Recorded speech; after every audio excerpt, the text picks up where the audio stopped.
Título da mensagem: a decisão é sua, mas aí eu faço uma afirmação: recomece. A decisão é sua, você precisa recomeçar. Amém? Nós temos olhado para os nossos dias e são dias difíceis na terra.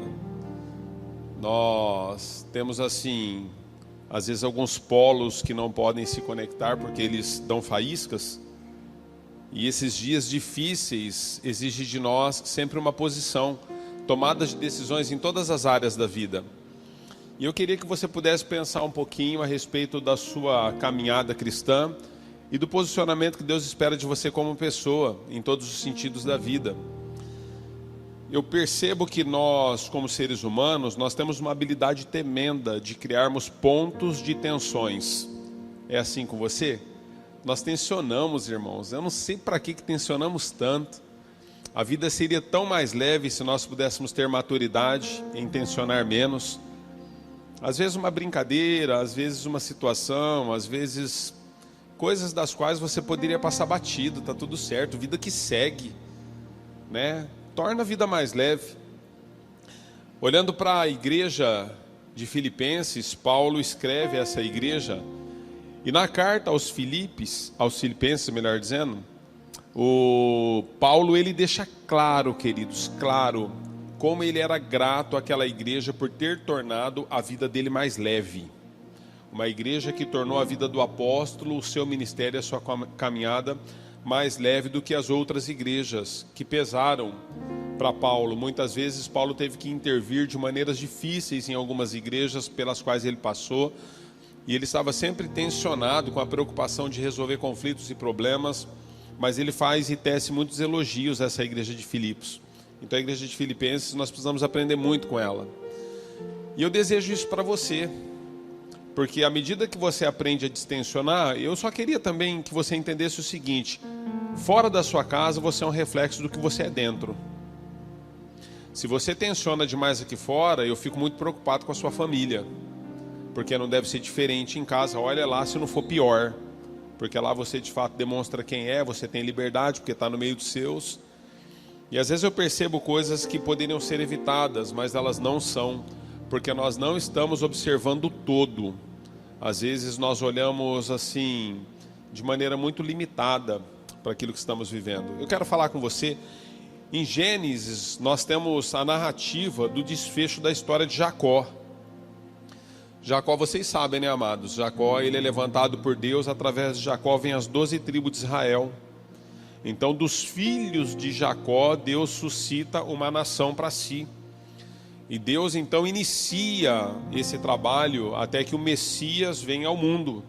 Deus está desenhando no Antigo Testamento, através da história de Abraão, Isaac, Jacó, Deus está desenhando tudo aquilo que Deus espera de nós como povo de Deus, mesmo na nova aliança. Então o que acontece? Nós temos o desfecho da história de Jacó, e se você conhece um pouquinho a respeito dele, você vai ver que Jacó desde pequeno é encrenqueiro, né? Ele já começa brigando no ventre da mãe, segura lá no calcanhar de Esaú e dá uma briga tremenda entre os dois. Eles vão crescendo, essa tensão entre ambos, ela, né, fica mais difícil. Depois da morte de Isaac, o seu pai, Jacó tem um problema sério com Esaú, seu irmão, e ele tem que fugir. E Jacó fica aproximadamente 20 anos fugido, porque o seu irmão mais velho, Esaú, queria matá-lo. Esaú era caçador, Jacó era mais medroso, mais esperto, gostava de passar os outros para trás, que só Jesus na causa. Conhece alguém assim? Se identifica?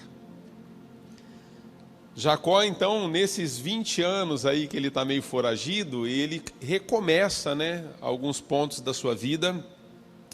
E ele então conhece as suas esposas e ele trabalha para Labão por todo esse tempo em troco da mão das filhas que casou. Ele queria casar com Raquel, o Labão era enganador também, manda Lia para ele, virou uma confusão, vocês conhecem. E durante esse tempo, então, na vida de Jacó, Deus está trabalhando coisas das quais nós precisamos trazer para os nossos dias e percebermos se aquilo que nós estamos vivenciando não tem a ver com o trabalhar de Deus em cada um de nós.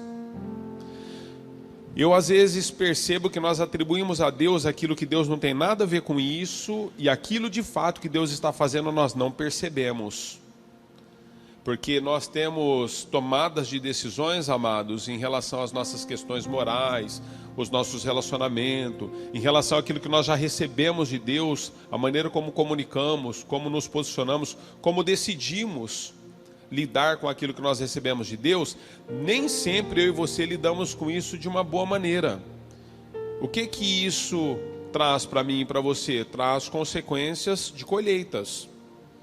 Então existe a soberania de Deus na Bíblia, você vai encontrar isso de Gênesis a Apocalipse, mas também existe a responsabilidade do homem em relação àquilo que Deus confiou nas mãos dele. Porque Deus confia algo nas suas mãos e Ele te dá ordens que possam ser baseadas nos seus preceitos e princípios, mas nem sempre você e eu atentamos para essas ordenanças. Em não atentarmos, existe um caminho perfeito. Então você deve escolher o caminho da vida e não da morte.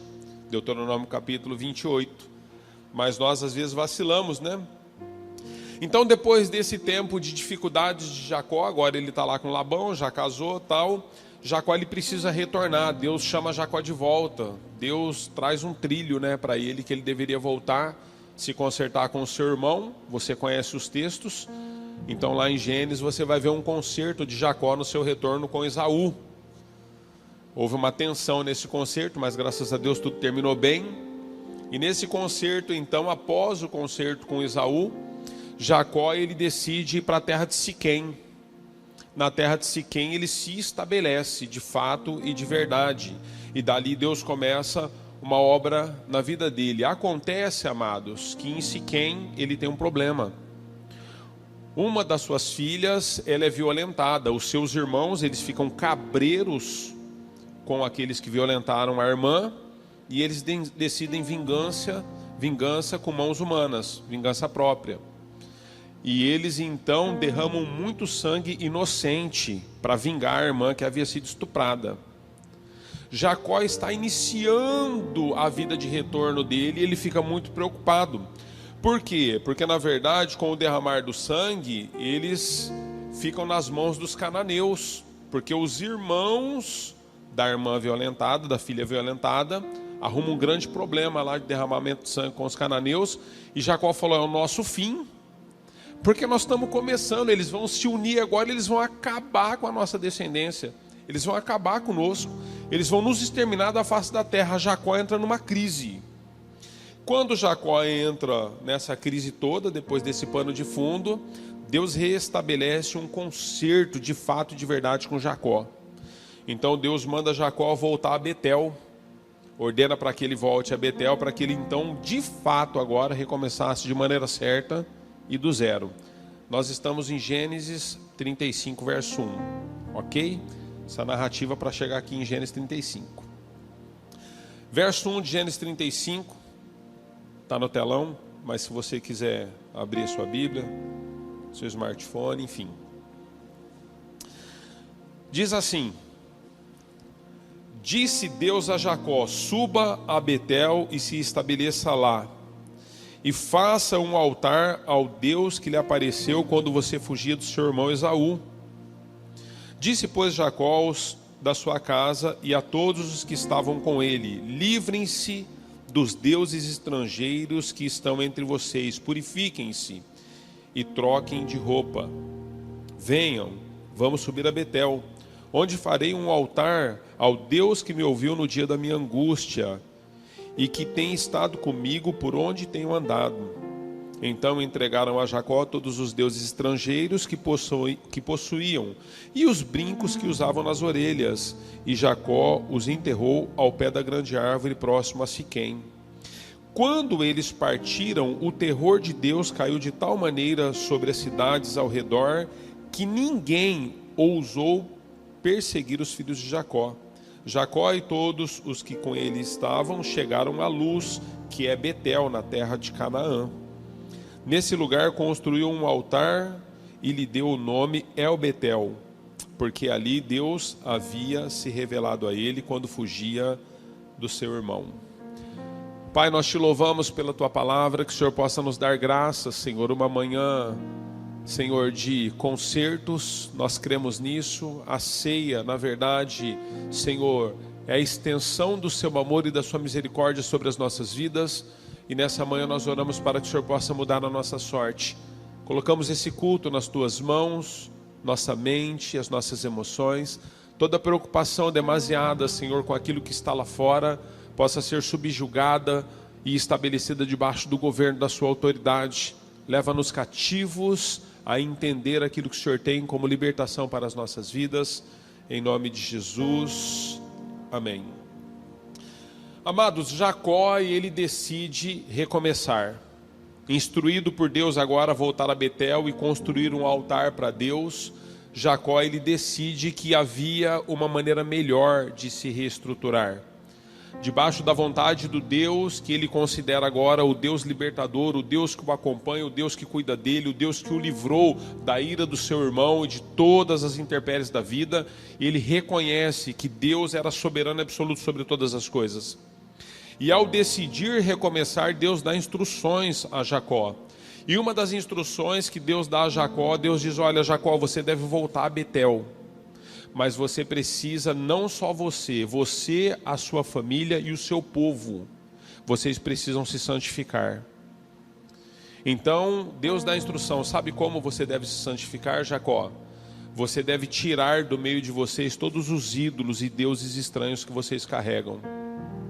Jacó, nessa purificação e santificação, nesse tempo de separação, Jacó chama todos os seus, dá a ordem, e todas as pessoas começam a trazer os seus deuses estranhos, os seus ídolos, tudo aquilo que eles de fato permitia que governasse a fé e a vida deles. Algumas coisas me chamam a atenção, é sobre esse caminho que eu quero percorrer com vocês hoje. Deus está levantando um homem cujo a promessa sobre a vida dos antepassados desse homem e agora na vida dele, que é o início de tudo, Deus está levantando um líder, cujo esse líder seria referência do povo de Deus na terra. E mesmo esse homem sendo separado nesse nível, a Bíblia nos diz que a sua família e alguns dos seus carregavam ídolos estranhos dentro de casa. Sabe, queridos, eu fico preocupado com isso, porque às vezes nós estamos na igreja, às vezes nós estamos em casa e nós não discernimos os ídolos que estamos carregando. Pessoas das quais nós amamos, nós somos levantados por Deus, nascemos de novo, temos um processo agora de trilhar uma nova vida com Deus, nós estamos debaixo de uma direção divina, nós estamos debaixo de um conceito que Deus espera, mas quando nós olhamos para dentro da nossa própria casa, nós vemos deuses estranhos sendo carregados, quando não no nosso coração, no coração daqueles a quem amamos. Pessoas que insistem, amados, em carregar coisas das quais Deus reprova. Pessoas que insistem em tomar decisões das quais a palavra e a lei de Deus reprova. Pessoas que se posicionam simplesmente por conta do intelecto, por conta da própria vontade, por conta daquilo que entende ser sabedoria, por uma série de fatores, filosofias que carregam. Pessoas que decidem, mesmo estando dentro da casa de Deus, mesmo sendo separados por Deus, mesmo se tornando povo de Deus, eles decidem manter os hábitos da velha vida. Isso me chamou muita atenção enquanto eu estava refletindo sobre esse texto, porque Jacó, na verdade, ele era o responsável por trilhar e trazer de volta a vida daqueles que estavam com ele. Mas mesmo nós tendo, às vezes, líderes que são bons líderes, amados, nós não livramos os nossos de estarem no erro. Nos nossos dias tem havido uma discussão assim, meu Deus, olha, chega a me dar náusea dos dias em que nós estamos vivendo em relação às questões políticas do mundo. Porque eu posso usar essa palavra assim com muita liberdade, e eu estou falando dela não no sentido pejorativo para você, mas para que você entenda, né? Nós temos duas facções hoje. Nós temos uma facção de um lado, outra facção do outro lado, e todos nós defendendo os nossos deuses, todos nós defendendo das nossas vontades, quando na verdade as nossas defesas, elas nem sempre são puras. Nem sempre são puras. O que Deus está fazendo conosco nos nossos dias é nos abrir os olhos, amados, de que quando Deus nos dá uma ordem a respeito daquilo que Ele espera que eu e você comece um processo de santificação. O processo de santificação não começa naqueles a quem nós estamos denominando, impondo, colocando toda a nossa expectativa. O processo de santificação começa em você. Deus está falando com Jacó: Jacó, deixa eu dizer algo para você, tem um problema dentro da sua casa, filho. Existe um problema estabelecido na sua nação. Existe um problema estabelecido na igreja que você está. Existe um problema. Pessoas não compreenderam ainda a respeito de que eu sou o único Deus a ser adorado na terra. Eu sou o único Deus a quem vocês devem devoção. As pessoas ainda não entenderam, Jacó. E precisa começar em alguém. E eu estou te separando, filho. Volta para Betel. Lugar onde eu marquei você e você teve um encontro comigo. São nesses lugares que eu falo de maneira real, pessoal, íntima e direta com você. Às vezes, amados, nós terceirizamos todas as coisas. E eu fico preocupado porque tem coisas que elas são assim muito subjetivas. Quando você lê a Bíblia, nem sempre... Mesmo eu, às vezes eu leio algumas coisas na Bíblia que passa batido. São só os estudos da palavra que vai nos dar a ordem daquilo que Deus está colocando como base na comunicação. E ao ler esse texto, eu percebi algumas coisas e eu quero que você pense sobre isso. As tomadas e as decisões que Jacó está tendo no momento ímpar da nação e da sua vida, ainda assim, queridos, não retirou a idolatria do meio do seu povo, embora eles trouxeram todos os deuses fundidos por mãos humanas para que pudessem ser colocados e enterrados no pé de uma árvore em Siquém. Onde você quer chegar, pastor? Eu quero chegar que às vezes nós devolvemos as coisas físicas para Deus. Coisas que foram construídas por mãos humanas, coisas que são palpáveis, nós pegamos... E nós entendemos que ao devolver aquilo, de fato a nossa vida está resolvida. Olha, deixa eu dizer algo para você hoje. A Bíblia diz que tudo começa no seu e no meu coração. Você pode colocar tudo aos pés do Senhor. Se você não colocar o seu coração, de nada vale o que você tem colocado. Eu tenho olhado para a igreja e nos nossos dias são dias, amados, que a igreja precisa despertar. Colocamos diante de Deus os nossos dons, colocamos diante de Deus o nosso serviço, colocamos diante de Deus a nossa casa, colocamos diante de Deus, colocamos tudo diante de Deus. Mas uma única coisa Deus pediu a você e a mim: filho, de tudo, eu só te peço uma coisa: dá-me o teu, oh Lord, dá-me o teu coração. Deus só quer o teu coração. Deus não quer a tua religião. Não quer, querido. Deus não está preocupado com o seu dom. Porque se você não tem coração, você nem sabe usá-lo. Você pode ser o melhor no que você faz. Se não tem coração, você não sabe usá-lo. Deus está dizendo para Jacó: presta atenção, Jacó. Se você de fato não tomar uma posição em relação a isso, não tem a ver com os outros, começa em você. Porque mesmo você decidindo e chamando eles ao arrependimento, será momentâneo para eles, mas eu posso mudar você de maneira eterna. Eu posso fazer de você Israel. A preocupação de Deus em última instância é o que Ele está fazendo contigo, comigo. É por isso que eu fico avaliando, amados, o que Deus está transformando de fato de verdade em mim. O que é política religiosa e o que é verdade cristã na minha vida. Porque às vezes é uma política religiosa. Eu demonstro para você, eu dou tapinha nas suas costas, eu ajeito as situações, mas o meu coração está longe. Isaías é levantado por Deus num tempo difícil da nação de Israel. E Isaías é levantado para dizer para o povo: sabe o que acontece com vocês? Deus está dizendo: vocês me louvam com os lábios, mas o coração de vocês está longe de mim. Coração, queridos. Tudo que você fizer foi pregado no domingo passado aqui, seja por palavras ou por obras, faça para o Senhor. Não é pela comunidade, não é pelas pessoas em primeiro lugar, não é para o seu cônjuge, para os seus filhos. Um irmão quase não se posiciona em muitas coisas que eu sempre converso com ele. Ele quase não se posiciona. Eu sempre estou tentando ajudá-lo assim, né, de maneira periférica em algumas coisas que eu percebo. Mas ele teve um surto semana passada, esse irmão. E ele me ligou, mandou uma mensagem: pastor, o senhor tem um minutinho? Falei: tenho, filho. O que você manda? Não, vou ligar para o senhor, posso? Falei: lógico, filhote, pode ligar. Ligou para mim, gastou uns 40 minutos comigo. Diz que teve um despertar que nós precisamos jejuar pelos nossos dias em relação a tudo que está acontecendo na terra. Perguntei para ele o porquê ele teve esse despertar, e ele falou que a briga política é grande nos nossos dias, e que ele está preocupado com o destino da nação no Brasil. Eu falei: nossa, essa é uma boa causa, podemos orar por isso. Mas o que te levou a isso? Ele falou assim: pastor, é que eu pensei agora nos meus filhos. O que será deles?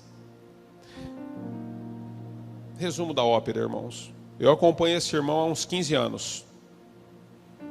Ele nunca despertou. Mas agora os filhos estão crescendo, ele lembrou dos filhos, né?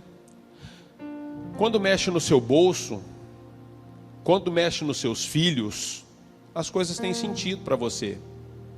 Mas enquanto não mexia no seu bolso, enquanto não mexia nos seus filhos, aí deixa o pastor orar, deixa o líder orar, deixa o ministério se posicionar, aí deixa todo mundo, né, queridos? Não tem a ver com você, mas agora mexeu na sua descendência, né?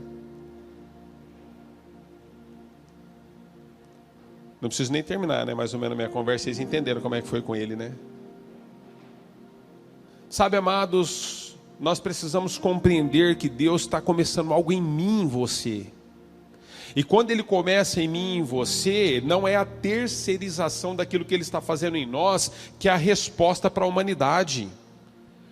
Você precisa ter muita maturidade para aquilo que eu estou dizendo para você, porque senão você vai entender assim: então não preciso evangelizar, pastor, então não preciso compartilhar mais o reino, então não preciso mais expandir o que a igreja está vivendo e fazendo. Não, queridos, não tem nada a ver com isso. Eu estou falando de avivamento pessoal. Coisas que acontecem com você, que você está 10, 15, 20 anos na igreja e não aconteceu ainda, porque você toda a vida esteve dentro da igreja, porque você está buscando uma aprovação ou de Deus ou de alguém. Olha, escute, irmãos. Você não precisa provar nada para ninguém, nem para Deus. Você não precisa provar nada para ninguém. Você só precisa ser a resposta daquilo que Ele colocou em você, aquilo que Ele está te transformando, aquilo que Ele está te mudando. Mas nós desejamos sempre fazer coisas que provam algo a alguém. Então nós vamos nos estruturando em base às estruturas, e não nos estruturamos em base ao Espírito Santo, porque são as estruturas que vão se tornando resposta para nós. Eu às vezes fico tão preocupado, amados, porque na posição de liderança é muito difícil para nós, é um confronto diário, é uma linha muito fina, irmãos, entre os tapinhas que eu recebo nas costas, os elogios que eu recebo dos irmãos e aquilo que eu sou em essência em Deus. Porque eu sei quem eu sou em Deus. Você já ficou sem tomar banho algum dia na vida? Por uma situação extrema? Não quer confessar, né? Irmão, conheço vocês tudo. Deus está de olho em tudo. A gente sabe o dia que a gente não toma banho. Você já dormiu sem escovar o dente? A gente sabe, irmão. Então nós somos tapinhas nas costas. Deus está falando com Jacó: Jacó, eu estou te tirando desse lugar, filho. É entre eu e você. Você pode culpar o cenário, você pode culpar o Senado, você pode culpar tudo. É entre eu e você. Distensione essas coisas, vive a minha palavra. E mesmo você mudando, só existe um Salvador do mundo. E Ele tem nome: Jesus. Só Jesus pode. Só Jesus pode. Só Jesus pode. Porque dele, por ele e para ele são todas as coisas. Então, Jacó, ele tem uma posição, o tempo passa, décadas passaram. Os anos se passaram, outras gerações vieram. Em Josué capítulo 24, verso 15 diz assim: se porém não lhes agrada servir ao Senhor, escolham hoje a quem vocês irão servir. Se aos deuses que os seus antepassados serviram além do Eufrates, ou se aos deuses dos amorreus em cuja terra vocês estão vivendo, mas eu e minha casa serviremos ao Senhor. Irmãos, de Jacó a Josué, outras gerações vieram. E Josué faz duas citações. Ele está dizendo o seguinte: olha, vocês precisam decidir hoje qual Deus vocês decidem servir. Vocês decidem servir aos deuses além do Eufrates, ou vocês decidem servir aos amorreus, Deus dos amorreus. E eu e minha casa vamos servir ao Senhor. Quando Josué faz essas duas citações, os deuses dos amorreus eram os deuses de Canaã, porque o povo agora já tinha sido estabelecido em Canaã, já estava na terra de Canaã, já estava com os costumes da terra de Canaã. Mas ele fala aos deuses além do Eufrates. Sabe quem são esses deuses? Os mesmos deuses que Jacó chamou o povo lá em Gênesis, 5 livros antes, irmãos. Jacó falou: ó, tragam todos os deuses, porque Deus está pedindo para nós nos santificarmos. Ou seja, eles colocaram os utensílios ao pé da árvore e enterraram, mas não mudaram aqui dentro, porque gerações se passaram e Josué está repreendendo os mesmos deuses que Jacó tinha dito: olha, Deus não aceita isso no nosso meio. Você está entendendo? Significa que o que Deus fez de fato e de verdade, de maneira afinco, foi na vida de Jacó, irmãos. Não teve a ver com muitos outros que vieram depois dele. Quando olhamos para a Bíblia, amados, Deus vai preparando pessoas e levantando pessoas. Deus levanta um homem chamado Moisés, temeu ao Senhor, conduziu o seu povo no deserto. Ok? O que Deus faz? Deus, através de Moisés, prepara um outro homem chamado Josué, um jovem. Josué preparou quem? Ninguém. Depois do livro de Josué tem um livro chamado Juízes. Quando pessoas não recebem do alimento que Deus está dando através dos seus líderes, vem juízo na terra. É sempre assim, irmãos. Porque Deus não pode conviver com o pecado. Não há possibilidade de Deus conviver com o pecado que nós achamos comum, queridos. Aquilo que nós fazemos, entendemos, nós aprovamos uma série de coisas, reprovamos uma série de outras coisas. Deixa eu dizer, aprove o que Deus aprova, reprove o que Deus reprova. Ponto, acabou, não tem a ver com nada mais, queridos. Para de colocar a culpa em política, em governos. Nós vamos passar o que a igreja tem que passar e ponto. Seja A, seja B, seja cristão nesse tempo e nesse período. É aí que eu quero ver se você é cristão e se eu sou cristão de verdade. São os tempos que determinam os meios e as pessoas, amados. Na verdade, a pior coisa que existiu na face da terra foi quando a igreja se aliançou com a política. Porque antes da igreja se aliançar com a política, havia perseguição sobre a igreja e perseguições severas. Hebreus 11 nos relata sobre isso em relação aos heróis da fé. A igreja se aliançou com a política, a perseguição parou. A perseguição parou, sabe o que nós temos hoje? Um monte de cristão frouxo. Frouxo. Nós batizamos agora recentemente, eu fiz uma brincadeira lá, né? O Paulo e a Viviane estavam com a gente lá no batismo. E a água estava gelada. Aí eu lembrei, irmão, quando eu entrei na água que estava gelada. Países perseguidos, irmãos, eles quebram blocos de gelo de madrugada por conta da perseguição. De madrugada sem um pio. Porque se forem pegos no ato, bye bye vida humana. Sem um pio. Eles caminham entre o gelo, abrem um buraco na geleira, a água menos não sei o que, irmão. Nem sei que menos que está isso. E de madrugada batizam aqueles que creram. E a gente hoje tem piscina aquecida. Sabe por quê? Porque são os tempos que forjam os guerreiros. Tem problema em termos de piscina aquecida, ar-condicionado? Não tem problema, queridos. Um bom som não tem problemas. Mas são os tempos que formam os guerreiros. O cristianismo da nossa época precisa entender que aquilo que Deus está fazendo, Ele está fazendo enquanto há um tempo hábil. Haverão dias na face da terra que, se a igreja não despertar, ela não vai suportar os dias difíceis. Porque quando as coisas acontecem na terra de maneira que nós não esperávamos, o que vai determinar a nossa passagem pelo êxodo desse período de tempo? O que vai determinar, irmão, é quem somos em Deus e o que Deus é para nós. Se nós de fato enterramos só o objeto ou se nós entregamos os nossos ídolos. Pastor, onde o senhor quer chegar? Eu vou ser direto com você. Entregue os seus ídolos para Deus. Seus ídolos. Não as suas imagens de escultura. Entregue os seus ídolos para Deus.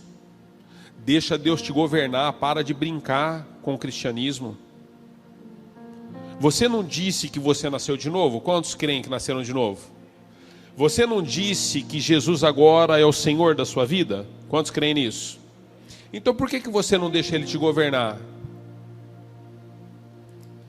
Você tem direito a tomar decisões? Tem, eu tenho. Nós vivemos num país democrático. A tomada de decisão é nossa. Jacó falou com o povo, falou, ó, devolva os ídolos aí, para com isso, tira do coração. Eles não tiraram, nós estamos em Josué agora, Josué está falando, tá vendo? Isso aqui é a consequência de vocês não terem tomado uma decisão certa lá atrás. Vocês tomaram uma decisão errada lá atrás, agora estão colhendo aqui.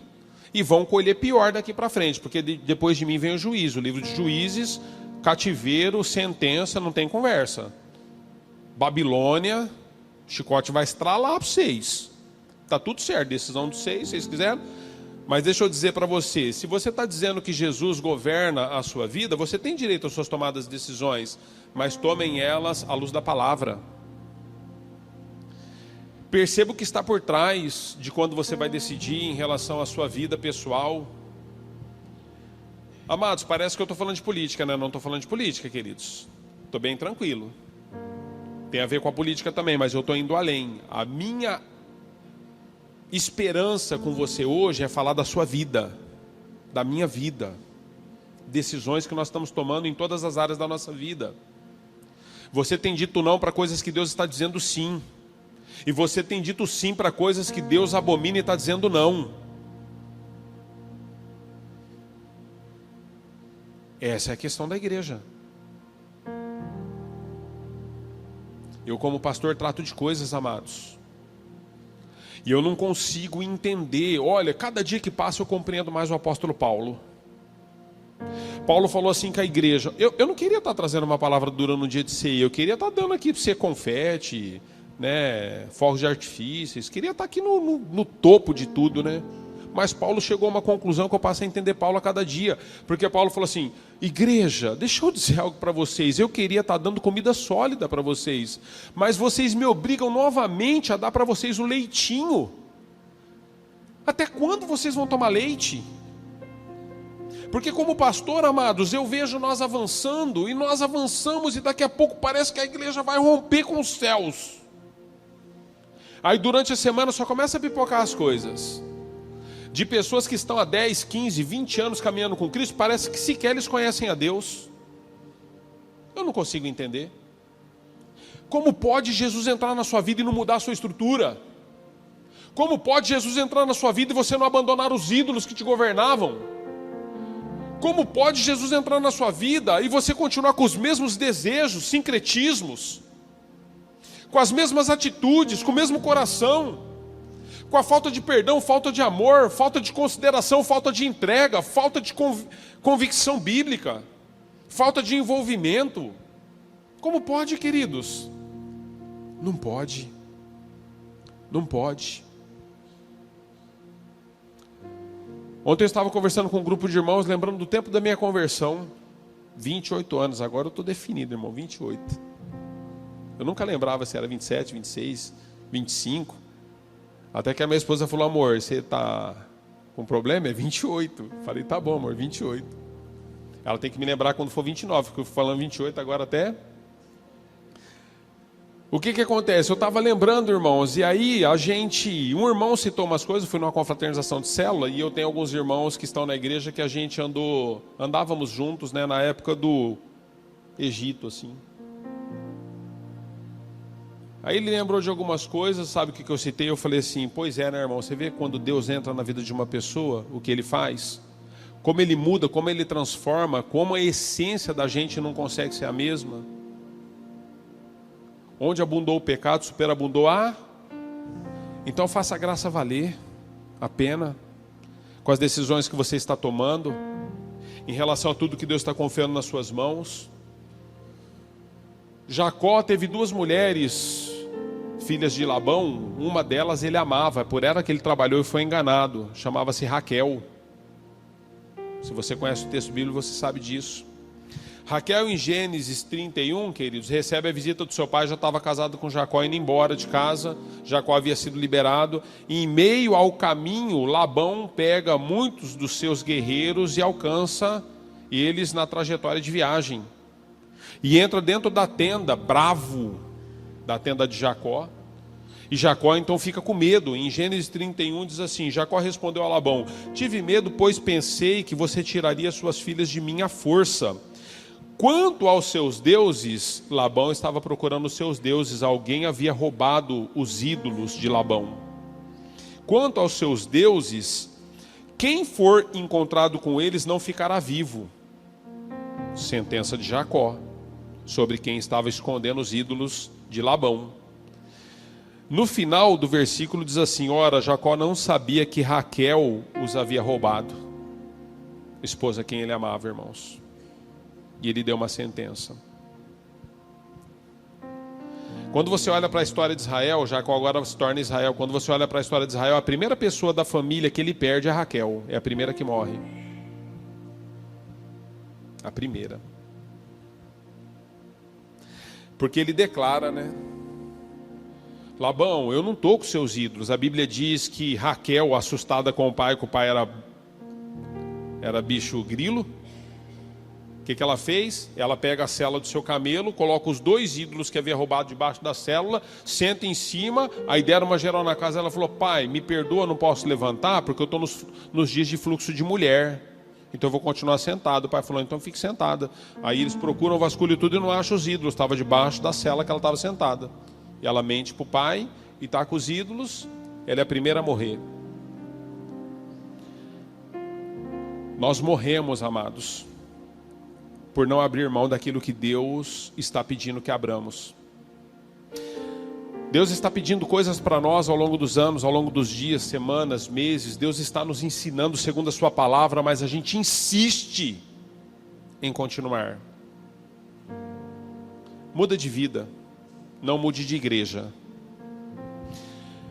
Boa parte da comunidade hoje são pessoas que vieram transferência. A pior coisa que pode existir na vida de uma pessoa é ela ser transferida de denominação, mas não ter uma transferência de Cristo no coração, uma circuncisão genuína. Não mude de igreja. Ah, mas eu estou melhor do que eu era lá. Para mim não muda nada, muito menos para Deus. Deus, ele não quer te melhorar. Deus quer te matar.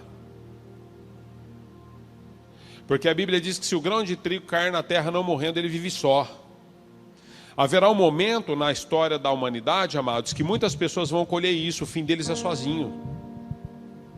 Se o grão de trigo ele cai na terra, ele não morre, ele vive só. Além da vida ser pesada e solitária, no final ele não tem ninguém do lado dele. Porque quando o chicote estralar mesmo, ele vai ser esquecido, ela vai ser esquecida, porque não muda. Não mude de endereço, nem de religião. Mude de comportamento. Eu finalizo com você. Na verdade, vou te fazer uma pergunta, tá? Quais são as entregas que o Senhor tem exigido de você? No seu casamento, na sua paternidade, na sua maternidade, na sua filiação, no seu emprego, no ministério que Deus confiou nas suas mãos, no dom que Deus te deu, no seu chamado, nas suas finanças. Tem gente que não sabe lidar com dinheiro, irmãos. Anseiam em ficar rico, mas não sabem lidar com o dinheiro. Quais são as entregas que Deus está pedindo a você? O meu desejo é que você prospere muito, mas você precisa aprender a lidar com o dinheiro. Não é possível você ter um cartão Master Plus se você tem um salário de R$ 1.800 por mês. Para que você tem um cartão desse? Para ir jogando para frente o desespero do seu coração? Abandona isso, quebra tudo. Quebra tudo. Um dia eu cheguei em casa, eu era recém-convertido. Eu estava dando trabalho, eu estava com um cheque especial. Lembro até hoje, irmão, naquela época eu ganhava uns 400 e pouquinho, R$ 500. Era dinheiro naquela época, dinheiro assim. Era uns R$ 1.500 hoje. E eu assim com cheque, né, tudo que a estrela tinha no cheque. Não sabia usar, irmãos. 2 cartões, cheque, ganhando 1.500 cruzeiro. Meu Deus do céu. É uma passada no lanche e já foi a fatia do queijo. Porque depois é água, gás, energia, já foi a outra fatia. Um dia a Giovana chegou, eu cheguei em casa, a Giovana chegou em mim e falou assim: amor, Deus falou comigo. Eu falei, nossa, vamos lá. Ela falou assim: Deus falou pra gente picar os nossos cartões e devolver o talão de cheque, a gente não tem condições de usar isso. Aí eu falei, é demônio isso aí, irmão. Eu falei, amor, não foi Deus que falou com você não, isso aí é demônio. Porque eu estava só jogando assim para frente os próximos meses, né? Ela falou, eu falei, não pode ser de Deus, amor. Ela falou, é de Deus, amor. Deus falou comigo, eu estou orando, porque Deus falou que a gente vai viver um avivamento na nossa vida financeira, você tem que devolver isso aí. Eu falei, amor, eu vou fazer igual o Gideão, quando ele fez uma prova com Deus lá. Esponja molhada, esponja seca. Se Deus falou com você, Ele vai falar comigo também. Eu falei, eu vou orar. Quando Deus falar comigo, eu te comunico. Deus falou no mesmo dia, irmão.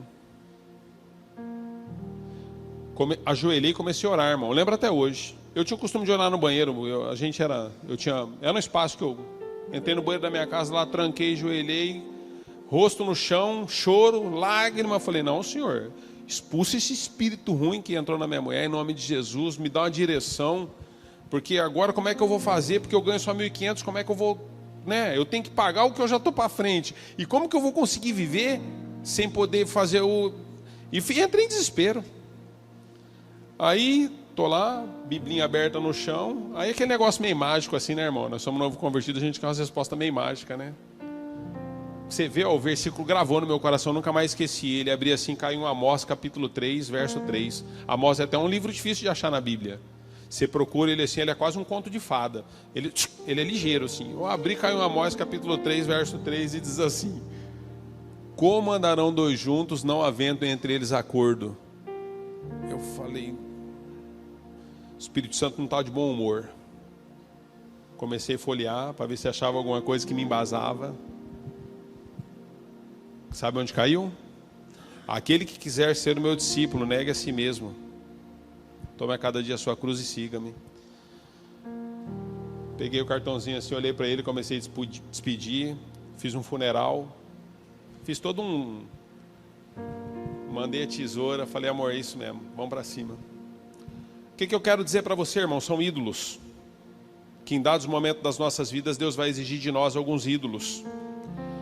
Ídolos dos quais a gente precisa entregar não só aquilo que é palpável, mas aquilo que está dentro.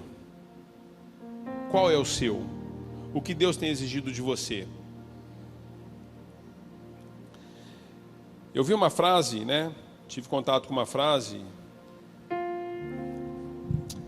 Steve Olford diz assim, olha: a espera de um avivamento geral não é a desculpa para que eu e você não viva e não desfrute de um avivamento pessoal. Eu quero finalizar com você com essa intenção, porque é assim, olha, nós estamos tanto colocando a nossa energia no coletivo, irmãos, em tempo de política. Não porque se determinado político assumir, se determinado político assumir, não, irmãos. A expectativa daquilo que é geral nunca pode roubar de você e de mim aquilo que é pessoal. Seja quem for que assuma, você pode continuar sendo um canalha. Ou seja, quem for que assuma, você pode ser uma bênção na terra usada por Deus. Porque não tem a ver com eles. Ah, mas nós vamos enfrentar mais luta com um ou com o outro. Isso aí eu não quero entrar. Porque... olha, deixa eu dizer algo para vocês. Só muda o delegado, irmãos, a borracha é a mesma. Não tem jeito. Depois das eleições, você vai ter que levantar na segunda-feira, vai ter que trabalhar. E não é pouco, não. Depois das eleições, você vai ter que continuar andando de carro. Se não der, você vai ter que andar de ônibus. E é assim que acontece. Independente de quem seja. Não tem a ver com isso. Nós precisamos de um avivamento pessoal. Ministério de Música, se puder subir, por favor. Versículo 5 diz assim, olha: quando eles partiram, o terror de Deus caiu de tal forma sobre as cidades ao redor que ninguém ousou perseguir os filhos de Jacó. Então lá em Gênesis, irmãos, que nós lemos 35, no versículo 5, diz que depois de Jacó ter obedecido, ele estava com medo dos seus inimigos.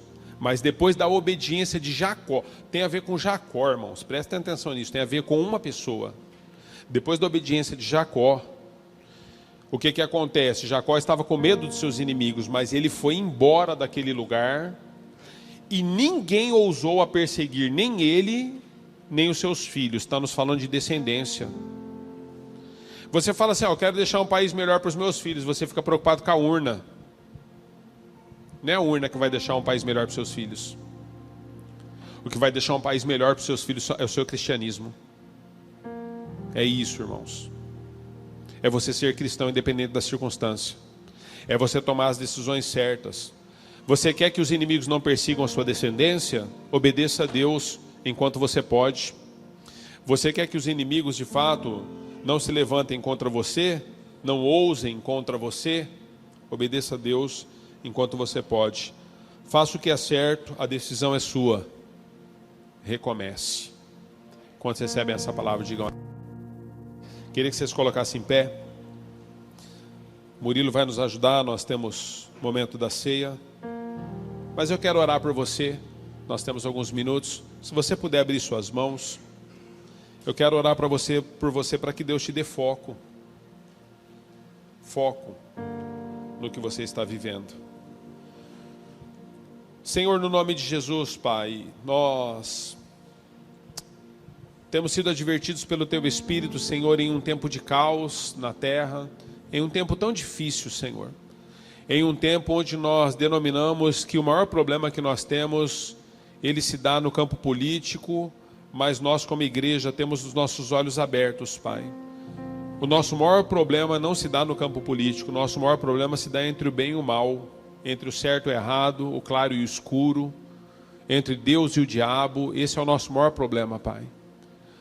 Nosso maior problema é que se nós não nos dobrarmos e não colocarmos nas Tuas mãos os ídolos do nosso coração, se nós não colocarmos de fato, Senhor, a nossa existência para ser governada pelas Tuas mãos, tudo que nós colhemos é fruto da nossa desobediência.